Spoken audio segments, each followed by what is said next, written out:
Damos la bienvenida al señor Juan Fernando Velasco. Él fue ministro de Cultura en el gobierno de Lenín Moreno. Dejó justamente esta cartera para candidatizarse a la presidencia de la República por el movimiento Construye, que es el nuevo nombre de Ruptura de los 25. Les damos la bienvenida. Señor Velasco, quisiéramos conocer también sus preocupaciones sobre lo que está sucediendo en el calendario electoral de Ecuador, que, por decir lo menos, no brinda tranquilidad. Hemos estado con sobresaltos y con noticias relacionadas con los procedimientos, con el cronograma, con los candidatos día a día, y la situación aún no está clara, no hay tranquilidad, incluso si es que las elecciones en realidad tendrán lugar el próximo 7 de febrero. Buenos días, Gustavo. Efectivamente, un saludo también a todos los oyentes del sur del país. Efectivamente, creo que son señales equivocadas las que envía el Consejo Nacional Electoral con respecto a esa confianza que debería generar en la ciudadanía un proceso electoral tan relevante como el que estamos enfrentando. Me parece además que eso tiene mucho que ver con el hartazgo y con la percepción gastada que tiene la ciudadanía con respecto a las instituciones del Estado, a lo político, a los políticos, a la manera de ser política. Quien más sufre esto es el ciudadano, que finalmente hasta el día de hoy ni siquiera tiene claro quiénes estarán en la papeleta, y parecería que tampoco en qué momento serán las votaciones. ¿Cómo está? Muy buenos días, Juan Fernando. Sería importante, además de iniciar este diálogo, conociendo qué es lo que le motivó a usted, primero, a involucrarse en la política, a asumir un cargo en el gobierno del presidente Lenín Moreno, como fue el Ministerio de Cultura, que no estuvo exento también de críticas y de cuestionamientos, y ahora asumir una candidatura a la presidencia de la República en el contexto actual, además, ¿no? Un contexto que no deja de preocupar a la mayoría de los ecuatorianos, de las ecuatorianas, que atraviesan y enfrentan o estamos enfrentando varias crisis, no solamente una crisis sanitaria y una crisis económica, sino también una crisis ética, una crisis política, una crisis de la democracia mismo, con lo que estamos viendo ahora y sobre lo que usted se acaba de pronunciar, que es lo que acontece dentro de el órgano electoral con el Consejo Nacional y el contencioso electoral. Sí, Rosana, pues lo que tú acabas de decir, esta crisis política, esta crisis de credibilidad de las instituciones es lo que nos lleva a tomar la decisión de brindar una alternativa distinta, nueva, diferente, porque vemos que entre las opciones que hay no encontramos ese planteamiento de lo nuevo, de lo que la gente está buscando para mejorar las condiciones de nuestro país, para realmente y finalmente lograr que este país maravilloso, con recursos naturales, con gente linda, como digo en mi canción, con gente trabajadora, con toda cantidad de riqueza, pueda brindarles ese futuro que buscamos para nuestros niños, para los emprendedores, para el país en general. Entonces, he sido yo siempre de no temerle a los retos y de asumir esas responsabilidades. Tal vez cuando asumí con muchísima gratitud la posibilidad de ser ministro de Cultura y Patrimonio, me lo planteé y inmediatamente obtuve la respuesta a esa pregunta. Uno tiene que estar dispuesto a jugársela por las cosas que cree y sobre todo por los demás, como lo hice en ese momento y como lo estoy haciendo ahora. ¿Qué tan difícil es ir en esta campaña cuesta arriba? Usted ha empezado la campaña con índices de aceptación sumamente bajos que no han cambiado en el tiempo. Cierto es que aún no se inicia en forma total la campaña electoral, pero hay ya una pre-campaña, hay encuestas que circulan y que dan preferencia a unos pocos candidatos, entre los cuales no se encuentra usted. Y paralelamente el gobierno que usted dejó para convertirse en candidato se encuentra con índices récord de aceptación bajos, por supuesto. El presidente de la República no pasa de un 10%, su gobierno se ha visto muy deteriorado. María Paula Romo fue sancionada en la Asamblea Nacional conjuntamente con Juan Sebastián Roldán, son los fundadores de Ruptura de los 25. Hoy construye, es decir, un panorama bastante complejo y una tarea enorme si es que se quiere llegar con mejores posibilidades a la presidencia de la República. ¿Cómo mira usted la situación? Efectivamente, pues creo que lo de las encuestas, el aprendizaje fundamental que nos deja, o el dato fundamental, tiene que ver con la cantidad de ecuatorianos y ecuatorianas que todavía no han decidido. Cerca de un 70% todavía no encontró entre las opciones por quién va a votar, primero.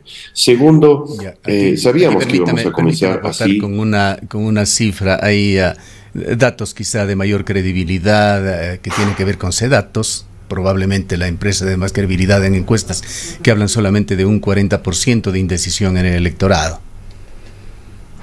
No, lo que dice CEDATOS es que cuando se le pide a los encuestados que no han decidido, que igual se enfrenten a la papeleta, pues ahí toman una decisión y optan por una de las opciones que están en la papeleta, pero la pregunta inicial que presenta Informe Confidencial, que yo considero que es la empresa de mayor credibilidad, dice que el 67% de los ecuatorianos, ante la pregunta de ¿usted ya decidió el candidato?, responde que no. Después se le hace una pregunta en donde dice, bueno, si hoy fueran las elecciones, igual, escoja uno de los candidatos, ¿no? Ahí es cuando se arman los porcentajes. Ya que hablamos de esta encuesta, cuéntenos, ¿cuánto le da Informe Confidencial a usted? Nos pone en cuarto lugar con el 2%, efectivamente, y a eso es a lo que iba. Nosotros sabíamos que íbamos a comenzar ahí, evidentemente, porque yo vengo de otro sector. Yo no vengo de la política, yo no he estado 3 veces en campaña, yo no he invertido $60 millones en la construcción de esta alternativa y para generar esa intención de voto, pero no es nuevo para mí. Yo estoy acostumbrado a encontrarme con estos grandes retos, de la misma manera que cuando decidí hacerme músico había mucha gente que me decía, sigue en la economía, yo estudié economía, es muy difícil la carrera de músico, de la misma manera que cuando decidí cantar pasillos, estaba yo viviendo fuera de Ecuador, codeándome con los mayores exponentes del pop, y decidí volver a mi país para hacer música ecuatoriana, lo cual parecía una locura en ese momento. Todo el mundo me dijo, no lo hagas, mi disquera me liberó para hacer eso incluso, y después el tiempo me dio la razón. Estoy acostumbrado a estos retos, sé lo que significa, y entendemos claramente que el cariño que me pueda tener la gente y el conocimiento que tenga de mí como artista no necesariamente se convierte en intención de voto, pero para ello trabajaremos durante la campaña que inicia el 31 de diciembre de este año hasta que sean las elecciones, para mostrar cuáles son las posibilidades que presentamos para nuestro país en caso de llegar a ser elegido presidente de la República. ¿Qué aspira usted sobre la candidatura? ¿Espera en realidad que pueda darse un giro en cuanto a las preferencias y generarse otro perfil en cuanto a posibilidades reales, o se va a conformar con una posición secundaria en estas elecciones? Bueno, tendremos que conformarnos con lo que el electorado elige, evidentemente, esa es la democracia. Pero nosotros aspiramos... Nosotros aspiramos, efectivamente, además, viendo un poco la realidad. Sí, Gustavo, si me dejas contestar las preguntas, porque estoy desarrollándolas y me interrumpe siempre. Nosotros aspiramos efectivamente a llegar a la presidencia. Esa fue la decisión que tomamos cuando aceptamos la candidatura. Nuestra intención no es tener en el currículum haber sido candidato a la presidencia. Efectivamente, ese es un desgaste, lo político, al cual nadie quiere estar sometido. No es que esa es su vida, su pasión, desde el comienzo y sus intenciones. Yo fui llegando a esta condición, a la política, digamos, por una serie de condiciones que se me fueron dando para finalmente llegar hasta donde estoy aquí. Y si estoy aquí es porque creo firmemente que podemos llegar a la presidencia con una alternativa distinta, planteando sobre todo un pensamiento nuevo, en donde veo otras candidaturas que hablan de propuestas que son fantasiosas, en donde hemos vuelto a caer en la demagogia de los candidatos ofreciendo cosas que son imposibles de cumplir y donde la gente claramente ya no les cree. Nosotros planteamos la honestidad, nosotros planteamos el consenso, la posibilidad de construir aglutinando a los mejores ecuatorianos y ecuatorianas, y esa es nuestra propuesta. Por ahí creemos que la gente además está buscando esas alternativas. Juan Fernando, usted llegó al gobierno nacional con Alianza País. Sin embargo, nos preguntamos de dónde nace o surge esta vinculación o este acercamiento con el movimiento Construye, con Ruptura de los 25. ¿En qué momento ese acercamiento político para tomar la decisión de terciar en este proceso electoral con este movimiento que, como ya dijo Gustavo hace un momento, los rostros visibles son la exministra de Gobierno, María Paula Romo, y Juan Sebastián Roldán? Yo llegué al Ministerio de Cultura y Patrimonio por una invitación que me honra y que me honró evidentemente del presidente de la República. No siento que haya sido el Movimiento Alianza País quien me hizo parte de esta cartera de Estado.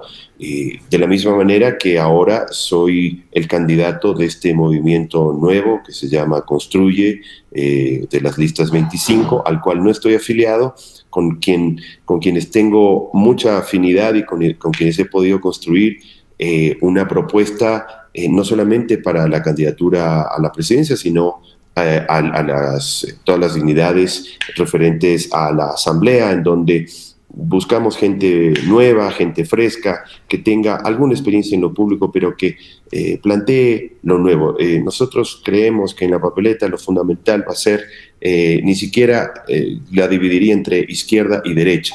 Esa papeleta creo que está dividida entre lo nuevo y lo viejo, quienes planteamos alternativas nuevas, diferentes, una nueva manera de hacer política, nuevas alternativas a los viejos problemas que tiene nuestro país, y quienes siguen hablando de lo mismo, desde el insulto, desde la descalificación que representan lo viejo. Hay un tema que es un eje transversal en esta campaña por la situación que vive el país. Bueno, hay varios en realidad, uno de ellos es la pandemia y vamos a hablar también sobre esto, pero me refiero en este momento a la economía. Es ineludible para los candidatos a la presidencia de la República hablar de la economía, y los candidatos están tomándolo de diversas maneras. Uno de ellos ha ofrecido un salario mínimo universal de $400 para los sectores más pobres del país. Otro ofrece un bono de $1,000 para 1 millón de ecuatorianos. Otros ofrecen fuentes de empleo, catalizar al sector privado en su economía, etcétera, etcétera. ¿Qué es lo que tienen ustedes dentro de su programa de trabajo, de su programa de gobierno?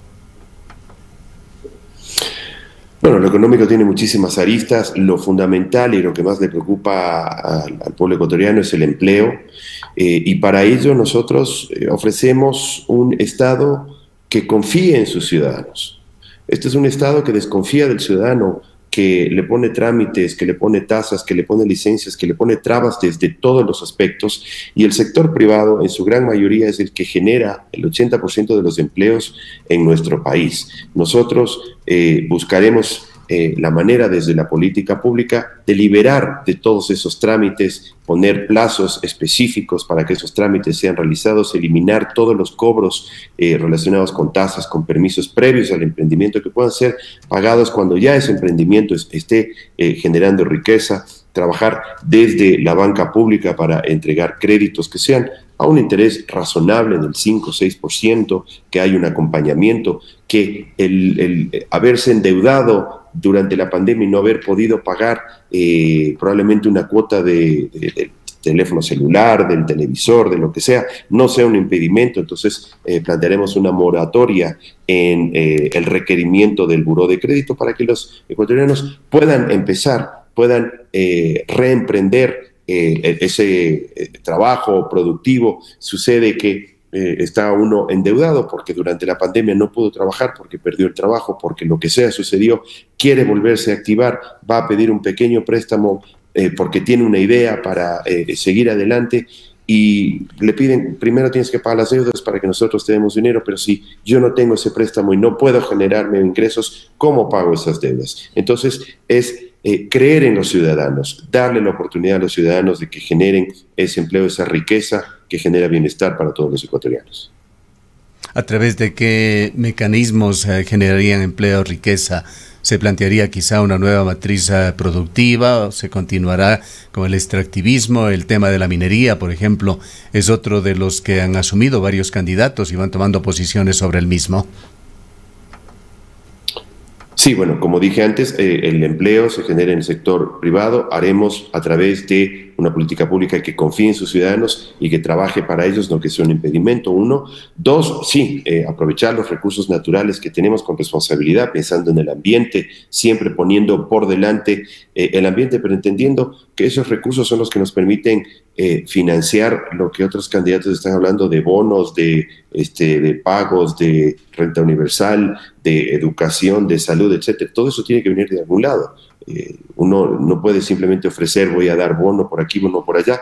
Tiene que tener un sustento y para ello pues hay que producir.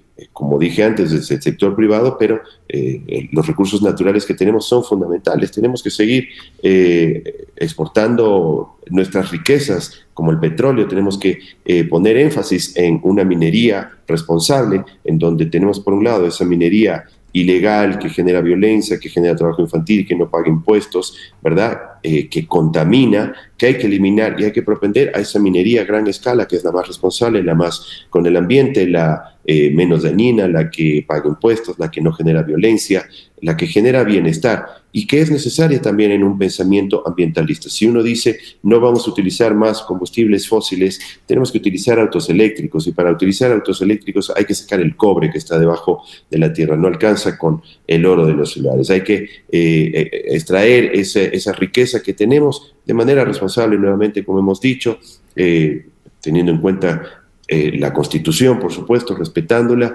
y llegando a esos consensos, pero generando esa riqueza necesaria. ¿Cuál es su opinión sobre la consulta popular de esta ciudad, del Cantón Cuenca, que se realizará también el 7 de febrero? Bueno, me parece que, primero, que es una consulta que habla sobre las concesiones a futuro. Segundo, que está hablando solamente del Cantón Cuenca, no está hablando de regiones en donde hay mucha minería ilegal. Yo creo que todas las decisiones se deben tomar de manera consensuada. Creo que la participación es fundamental para lograr que los ecuatorianos y ecuatorianas nos sintamos todos dentro de esa toma de decisiones. Lo peor que puede hacer un gobierno es imponer.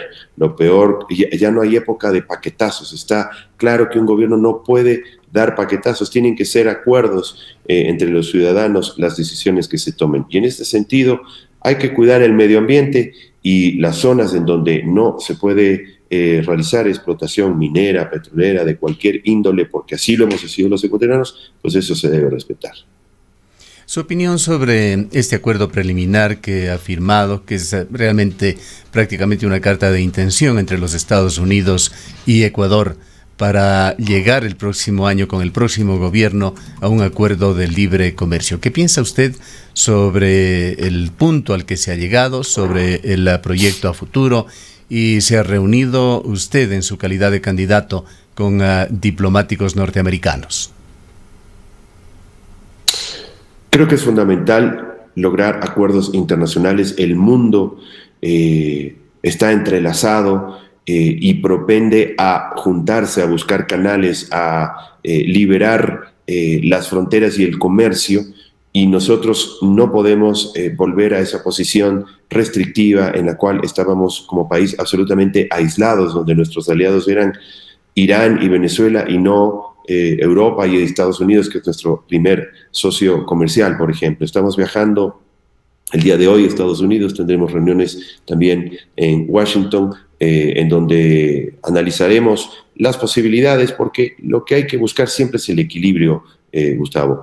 Por un lado está la posibilidad de que nuestros agroexportadores tengan mejores condiciones para que lleguen los productos ecuatorianos sin las barreras de los aranceles y con todo este empleo, riqueza, impuestos que genera esta actividad. Por otro lado está las condiciones que nos pone nuestra contraparte, en este caso Estados Unidos, con respecto a los productos norteamericanos que llegarían a nuestro país, en donde el rol del Estado obviamente es, si bien no se puede proteger todos los productos, generar alternativas para esos sectores. No se puede dejar en la indefensión a un sector de la producción de nuestro país que por la entrada de productos sin aranceles no tenga posibilidades.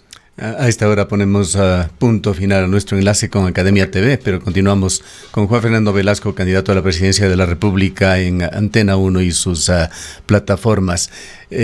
Quisiéramos conocer también, señor Velasco, algunos criterios suyos sobre la pandemia, el manejo de la misma que se ha hecho en Ecuador con el gobierno del cual usted ha sido parte, pero en forma previa quisiéramos escuchar conjuntamente con nuestros oyentes y usted las declaraciones de la embajadora de Ecuador, Ivonne Baki, sobre todo aquellas relacionadas con la vacuna.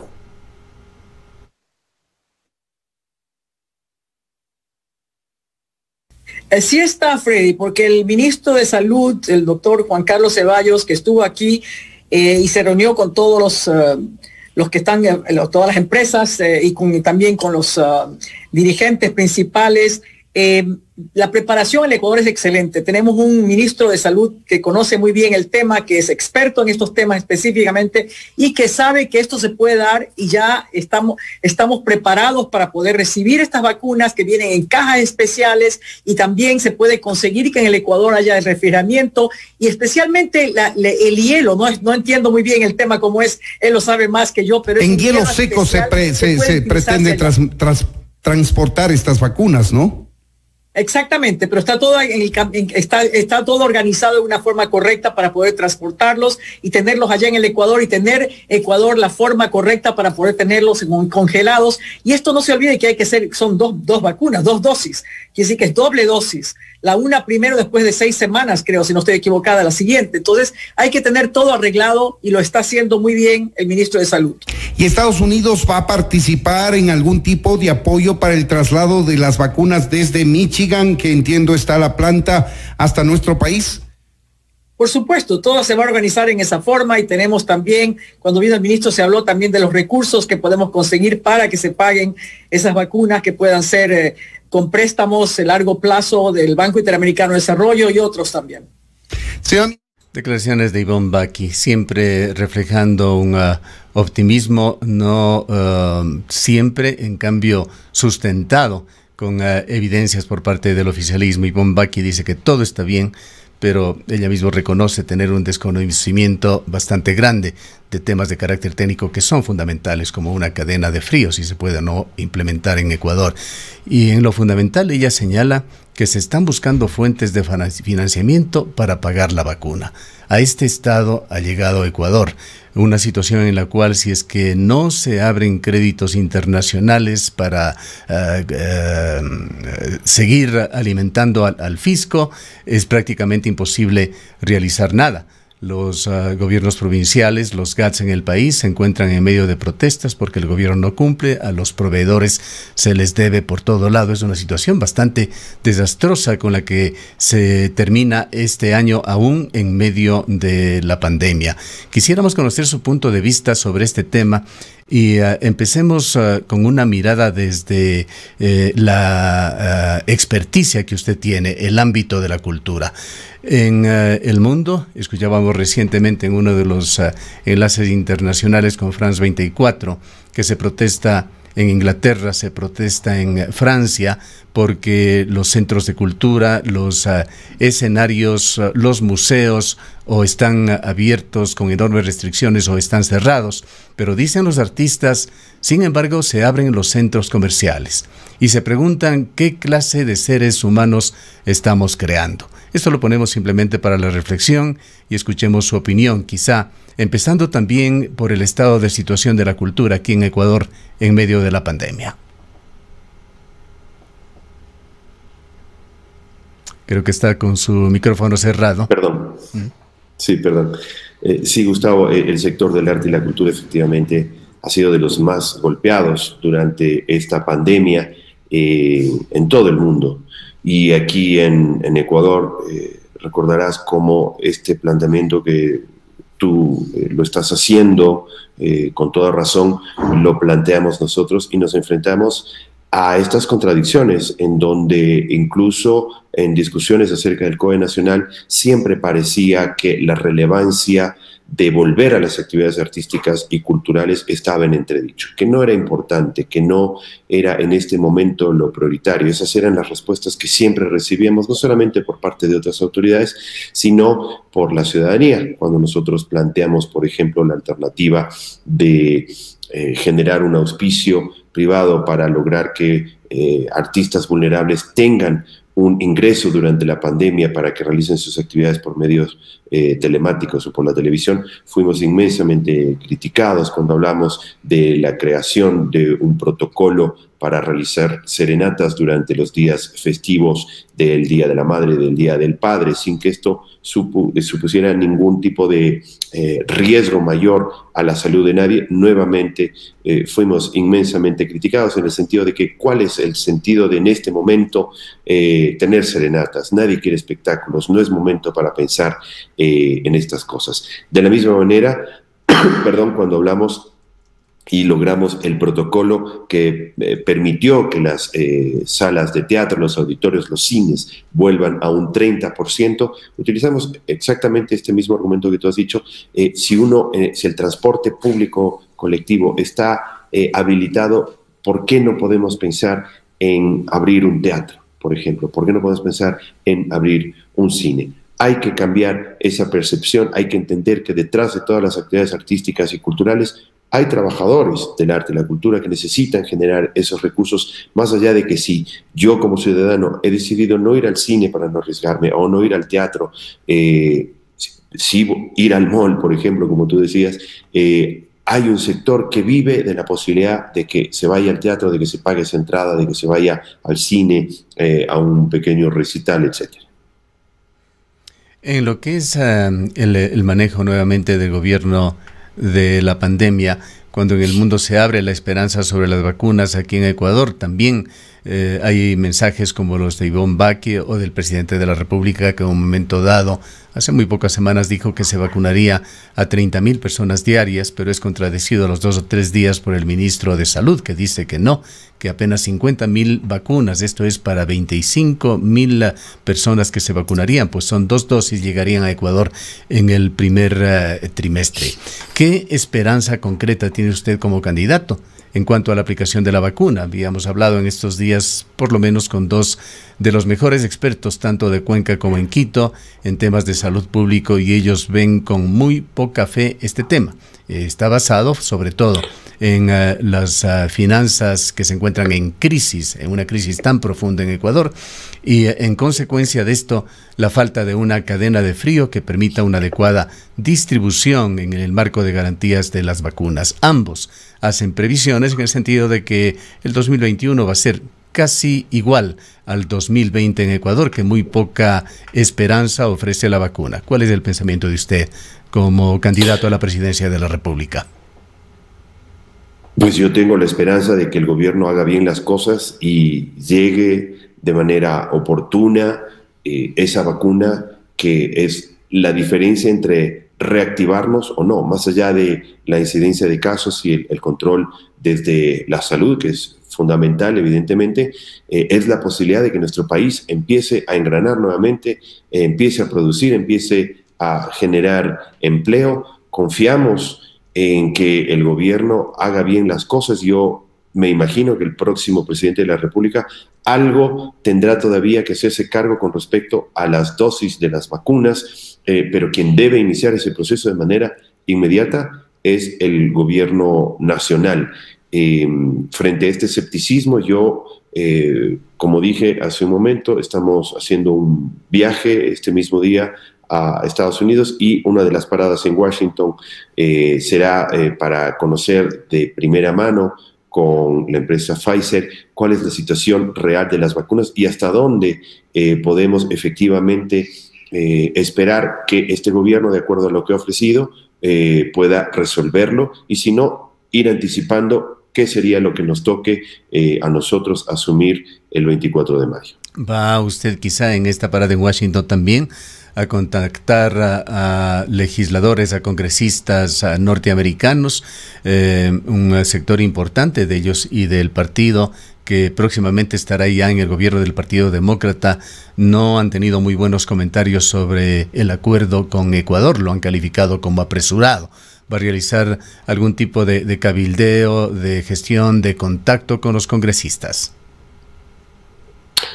No, creo que hacer cabildeo es, de alguna manera, jugarle en contra a nuestro país, ¿no? Ir en este momento, por ejemplo, a sentarme con el FMI, hablar de la carta de intención y a plantear cosas distintas a las que en este momento están resueltas por el actual gobierno, es jugar en contra. En este momento, el presidente de la República es Lenín Moreno, y su gabinete es quien toma las decisiones. Nosotros tenemos que pensar como país, no hacer ruido en estas negociaciones que están avanzando. Sí informarnos, sí hacer acercamientos, sí entender cuál es la realidad, cuáles son las situaciones, e ir pensando en alternativas que puedan ayudar a mejorar la vida de los ecuatorianos.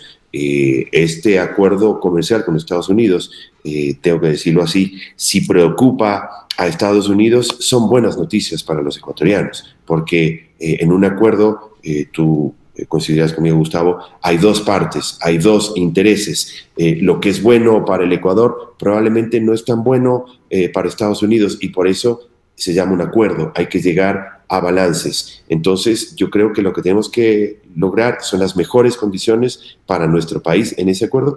Y está apresurado, sí, porque no sabemos qué es lo que determinará el próximo presidente de los Estados Unidos, y todos los avances que se han hecho en materia comercial con este gobierno, pues está nuestro país seguramente presionando para que se resuelva de manera más rápida. Es decir, el hecho de que vayamos rápido con este acuerdo es en beneficio seguramente o planteado y empujado por nuestro gobierno. Pero una elección presidencial en este y en cualquier país es también o significa también un cambio o una esperanza de cambio, salvo que se esté reeligiendo al propio mandatario, que esto es imposible, digamos, con las cosas como están en Ecuador. Allí hay cosas que o no ha manejado bien o no tiene claridad en qué es lo que va a suceder más allá de este gobierno, como es el tema de la deuda pública. Algunos economistas, algunos expertos la califican ya como inmanejable, una deuda pública de 80.000 millones de dólares que tiene que resolverse y al mismo tiempo atender tantas necesidades urgentes del país. Entre ellas están las advertencias y los consejos también que se hacen de entidades internacionales, incluyendo el Fondo Monetario Internacional, en el sentido de que en Ecuador tienen que continuar los subsidios para los quintiles más desprotegidos, más sensibles, más marginales de la población, pero que estos subsidios tienen que focalizarse de mejor manera. ¿Qué es lo que va a hacer su gobierno en caso de ser elegido por el pueblo ecuatoriano en estos dos temas? El manejo de la deuda pública y el tema de los subsidios. Sí, efectivamente, un nuevo gobierno significa una nueva manera de pensar, nuevas decisiones, nuevos enfoques, pero hay cosas que como Estado tenemos que dar signos de que se mantienen esos acuerdos. Uno de los grandes problemas que tiene nuestro país con respecto a la captación de recursos internacionales a través de inversión extranjera directa, a través de con los acuerdos internacionales y demás, es esta percepción veraz, además, de que no hay estabilidad política en nuestro país. Viene un presidente y dice, las petroleras que estaban aquí se van del país, ¿no? Todos los acuerdos que teníamos con ellos, este es un nuevo gobierno, se terminaron y se van del país. Viene otro presidente y dice, no, está bien, pueden venir estas petroleras, pero los acuerdos que firmó el anterior gobernante pues serán revisados. Tenemos que tener una sostenibilidad en el tiempo con respecto a las decisiones que vamos tomando como Estado. Eso es un Estado serio, ¿no? No quiere decir, por ejemplo, que vayamos a mantener las mismas condiciones que se han planteado desde esa carta de intención con el FMI, quiere decir que vamos a pagar esas deudas, porque las deudas hay que pagarlas. Hemos, como Estado ecuatoriano, nos hemos comprometido a pagar esa deuda y tendremos que pagarlas. Ahora, ¿a qué costo? Siempre tenemos que proteger a los más pobres. No pueden ser los más pobres, los más afectados, los que siempre terminan pagando las deudas, los que se hagan cargo de ello. Y para eso tenemos que trabajar en una carta de intención en donde estén claras las condiciones, en donde todos los sectores estén de acuerdo con respecto a cuál va a ser esa ayuda, ese hombro que se pondrá en la concreción de ese pago. Para ello hay que generar consensos, como digo, y proteger a los sectores más vulnerables. ¿Cómo se protege? Y ahí voy a la segunda pregunta, focalizando subsidios, por ejemplo. Creo que la gran mayoría de ecuatorianos entendíamos que los subsidios de la manera en la cual están sostenidos en los combustibles fósiles no son viables. ¿Por qué? Porque generan beneficios para el contrabando, para la delincuencia, porque no discriminan. Lo mismo le cuesta la gasolina a un productor que utiliza el diésel para bajar sus productos del campo a la ciudad con un margen de ganancia muy pequeñito, que al gran empresario que tiene una camioneta en donde le entran muchos galones de gasolina y que no necesitaría que le subsidien la gasolina para irse a la playa, ¿no? Entonces, ¿cómo se logra esto? Subsidiando, pero de manera focalizada. ¿Y cómo se hace esto? Con herramientas tecnológicas que están disponibles hoy en este momento y que son perfectamente utilizables mediante los teléfonos, mediante los códigos QR, mediante chips en las licencias, en las cédulas, en las matrículas, como ya estamos utilizando todo el tiempo. Hoy cada vez se pueden realizar más transacciones desde el teléfono celular. Vamos a un restaurante, ya no nos entregan un menú, nos dan un código QR en donde se transmite toda esa información. De la misma manera se puede transmitir información para que quien llega a la gasolinera, por ejemplo, y realiza una compra de combustible para brindar un servicio productivo como el del transporte, tenga un combustible subsidiado que permita que no suba el pasaje y no afecte a la gran mayoría de ecuatorianos, por dar un ejemplo.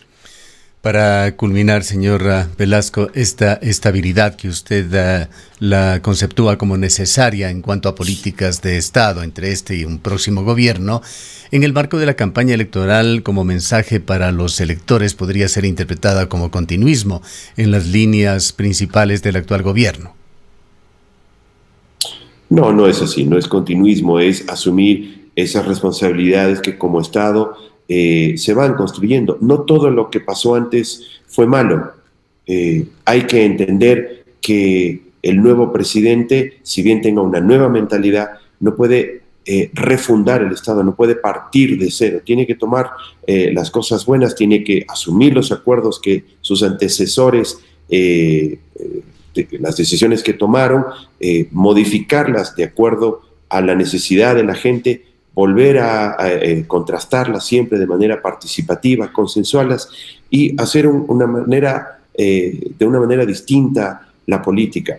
¿Cómo hacer eso? Primero, entendiendo que es en unidad que podemos construir nuestro país. No puede ser que sigamos con esta lógica partidista en donde cualquier cosa que dice el del otro partido está mal, hay que descalificarla, hay que criticarla, hay que destruirla, asumiendo la crítica y la autocrítica, asumiendo que uno puede estar equivocado, asumiendo que uno no tiene las respuestas para todos los ámbitos, asumiendo que solo de manera participativa, involucrando a los diferentes sectores, se puede construir propuestas que realmente le sirvan a la gente, tomando decisiones como país y entendiendo que el futuro requiere de que si bien está marcado por el pasado, empecemos a pensar hacia adelante, dejemos de hablar del pasado, dejemos de hablar de lo que el otro hizo mal y de perseguir a uno o a otro, sino que busquemos alternativas hacia adelante. La ciudadanía está cansada de esa posición beligerante, de esa posición que nos desune permanentemente. Quiere un Ecuador unido, quiere un Ecuador que trabaje